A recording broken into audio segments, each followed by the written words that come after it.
Gracias por seguir con nosotros en Café CNN. Hay que hablar de asuntos de dinero. En la última conferencia de prensa de su primer mandato como presidente, Barack Obama habló con tono duro a los republicanos que están en el Congreso. El techo de la deuda de Estados Unidos alcanzó el 31 de diciembre pasado y si los legisladores no aprueban elevarlo, el país enfrenta el riesgo de otra recesión.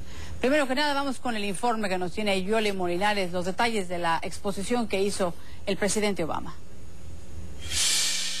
En la última rueda de prensa de su primer mandato, el presidente Barack Obama insistió que uno de los puntos más importantes al comienzo de su segundo periodo será el techo de la deuda. Una situación que nada más ya viene siendo advertida por el Departamento del Tesoro. Estados Unidos ya alcanzó el techo de la deuda y necesita que el Congreso la amplíe. Los republicanos están exigiendo más recortes que puedan generar una mayor ganancia. El presidente Barack Obama dice que prácticamente el tope de la deuda no debería ser negociable.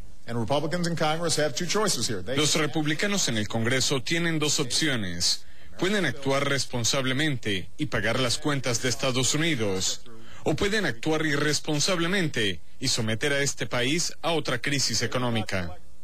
Sin embargo, a pesar de las amenazas del presidente Obama, dice que está abierto a negociar si es que encuentra un socio serio. Pero es casi la misma respuesta que recibió de parte del líder del Congreso, el presidente de la Cámara de Representantes, el republicano John Boehner.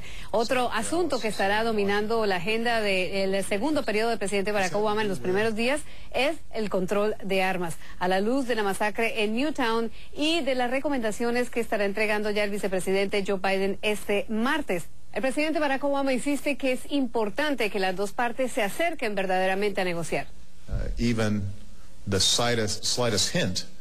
Incluso la más leve insinuación de una legislación sensata y responsable en esta área crea la noción de que de alguna manera le vamos a quitar las armas a todo el mundo. Es lamentable, pero así es. Y si miran los primeros 4 años de mi administración, hemos tratado de reforzar y hacer cumplir algunas leyes que ya existen. Pero sería bastante difícil argumentar que a los dueños de armas se les han infringido los derechos. Pero una de las organizaciones más fuertes, NRA, la Asociación Nacional del Rifle, ya ha insistido que nada que tenga que ver con mayores restricciones va necesariamente a ser aprobada en el Congreso. NRA es uno de los grupos de cabildeo más fuerte y de mayor influencia. Al final, y a pesar de que se ha visto un incremento, no solamente en la membresía de NRA en los últimos meses, sino también en la compra de armas, también se ha visto un cambio en la actitud de los estadounidenses. Nuevas encuestas, una de ellas de Gallup Poll, está mostrando, por ejemplo, cómo los estadounidenses están más a favor de mayores restricciones, algo que no se había visto en muchos años. Yoli Molinares, CNN, Washington. Y visto esto, pues hay que hablar de la necesidad de actuar rápido en este asunto. Es muy importante. Le quiero dar la bienvenida a Juan Carlos Hidalgo, analista de políticas públicas sobre América Latina del Instituto Cato en Washington. Gracias por acompañarnos en Café. Lo tenemos. Buenos días, gracias. Bueno, el 31 de diciembre el techo de la deuda de Estados Unidos alcanzó los 16,4 billones de dólares. Primero que nada, por favor, si lo comparamos con el presupuesto familiar, el presupuesto de una casa, ¿cómo podemos entender este asunto del techo de la deuda? Y segundo, ¿cómo es que el país cayó en un nivel de deuda de esta naturaleza, señor Hidalgo?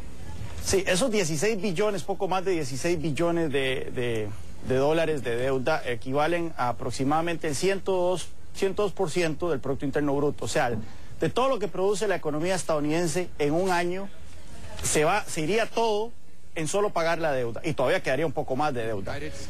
Lo equivalente a un presupuesto familiar es que todo lo que ganamos en un año, todos los ingresos que tendría una familia en un año se fueran a pagar la deuda de esa familia y aún así habría deuda, sin poder gastar para otras cosas, ¿verdad? Entonces, claramente la situación es muy crítica y es crítica a la luz de dos eventos. Uno, que los déficits anuales están siendo en el orden del $1 billón. Se espera que el déficit de este año vaya a ser de $1 billón, al igual que los 5 años previos. Cuando el presidente Obama llegó al poder en enero del 2009, hace 4 años, la deuda total era de $10 billones, ya vamos por $16 billones. Así que claramente hay que poner no una curita, sino una mordaza sobre esta hemorragia fiscal que vive Washington. El problema es que el presidente Obama está básicamente pidiendo que le den una tarjeta de crédito libre y que el Congreso renuncie por completo a su papel fiscalizador en cuanto a la materia de qué tamaño debe ser la deuda de Estados Unidos. Oiga, pero ¿funciona eso de darle carta blanca, carta abierta a cualquier país para saldar una deuda? Hay una discusión tremenda entre los demócratas y los republicanos sobre este asunto y también incluso, ¿verdad?, sobre, obviamente, que hay que cortar por alguna parte, ¿no? Sí, los dos partidos son responsables por esta situación. Los republicanos, a pesar de que hablan de responsabilidad fiscal, también son adictos al gasto y principalmente al gasto militar. Ellos creen que a punta de reducir el gasto discrecional, o sea, todo lo que gasta el gobierno federal, que no sean intereses y en gasto militar se podría resolver este problema, lo cual no es cierto, hay que recortar parejo. Pero ciertamente el presidente Obama ha sido espectacular a la hora de acumular deuda. Ha acumulado más deuda él que los 42 presidentes que le antecedieron juntos. Así que claramente se necesita un acuerdo. Antes el Congreso tenía la facultad de aprobar cada emisión de bonos que hiciera el gobierno de Estados Unidos. O sea, cada vez que el gobierno de Estados Unidos iba a endeudar tenía que ser aprobado por el Congreso. Eso cambió hace aproximadamente 100 años, cuando el Congreso simplemente decidió poner un techo a la deuda de Estados Unidos. Y ahora básicamente el presidente de Estados Unidos está amenazando con que ni siquiera ese papel debe tener el Congreso y que deben simplemente autorizarle endeudarse de manera indefinida. Estados Unidos puede ir rápidamente a la bancarrota si no acuerda no solo poner un freno a este endeudamiento, sino también si no acuerda un programa de reducción del gasto del gobierno federal que sea serio, que sea creíble en el largo plazo para poner fin a esta amenaza de la deuda federal. En términos prácticos, señor Hidalgo, ¿qué significa que Estados Unidos vaya a la bancarrota? Bueno, en este caso, en el caso muy inmediato de qué pasaría si no se levanta el techo de la deuda, eso básicamente lo que significa es que Estados Unidos no podría endeudarse más. Aproximadamente un tercio, un 30% de los gastos del gobierno federal son deuda. Entonces, al no poderse endeudarse el gobierno federal para pagar todos sus gastos, tendría que priorizar sus gastos. Principalmente tendría que priorizar el pago de intereses. Alguna gente demagógicamente dicen que no elevar el techo de la deuda involucra entrar en mora de pagos con los acreedores del gobierno federal. No necesariamente. Si el gobierno federal prioriza sus pagos al pago de intereses de deuda, no entraría en mora, pero sí significaría que tendría que dejar de pagar muchas otras cosas y eso tendría un impacto económico importante. Yo creo que el presidente Obama está jugando con eso, está tratando desde ya de culpar a los republicanos de cualquier situación de ese tipo que ocurra. Y bueno, vamos a ver si la opinión pública le compra el discurso como se lo compró con el tema del abismo fiscal hace unas cuantas semanas. Pues hay que esperar a ver cómo se manejan las cartas de este juego político, porque al final de cuentas es un estira y afloja político en este asunto. Le agradezco mucho, señor Hidalgo, que nos haya aclarado un poco este asunto del techo de la deuda. Hay mucho que entenderle y también mucho que enderezar para salir adelante de esto. Gracias, Juan Carlos Hidalgo, del Instituto Cato en Washington. Buenos días.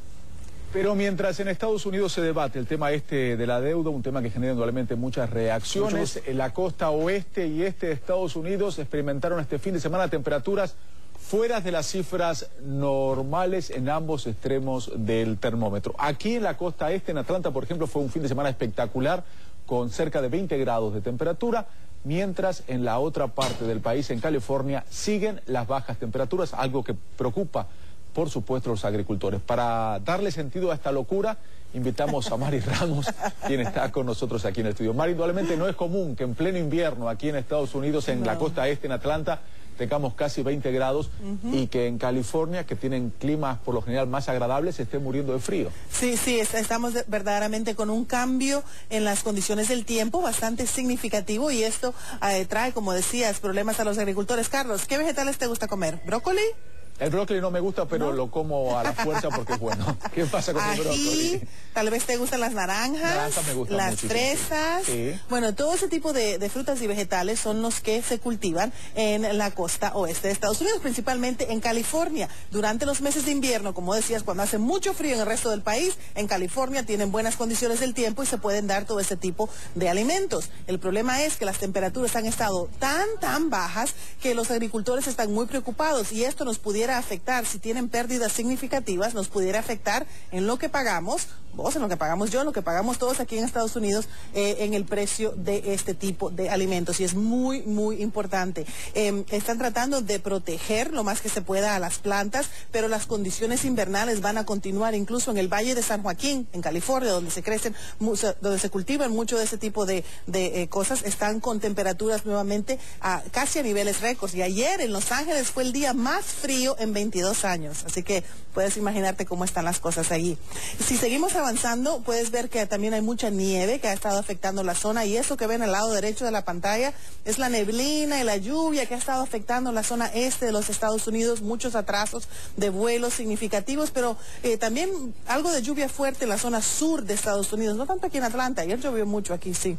Llovió, sí, llovió. Pero esa lluvia va a continuar avanzando hacia la costa este. ¿Sabes dónde se necesita lluvia?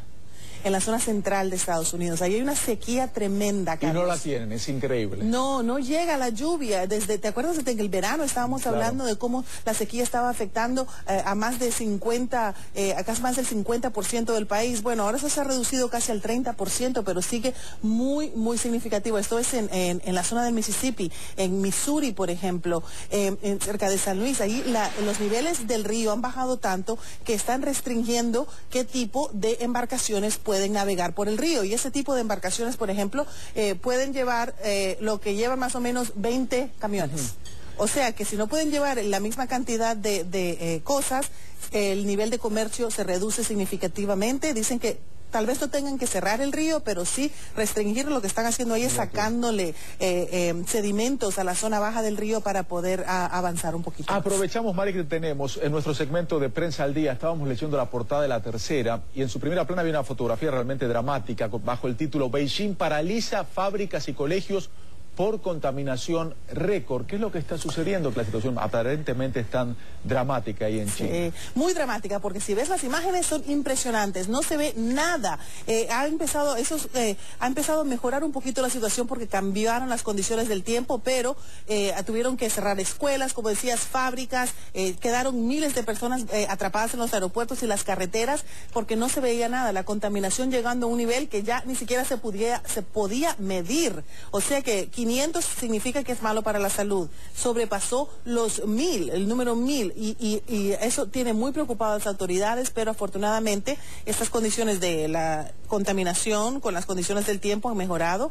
Ya les ha llegado un poco más de aire fresco, lo que los va a ayudar un poquito más a que ojalá no vuelva a suceder. Ojalá que no vuelva a suceder. Me tomaste de sorpresa, me preguntabas qué vegetales, frutas me gustan y vi las imágenes que mostraste de esas frutillas. Ayer te perdiste, Carolina Melo trajo unas frutillas bañadas en chocolate exquisitas, exquisitas realmente. Gracias, Mari, muy amable para clarificar todos estos temas.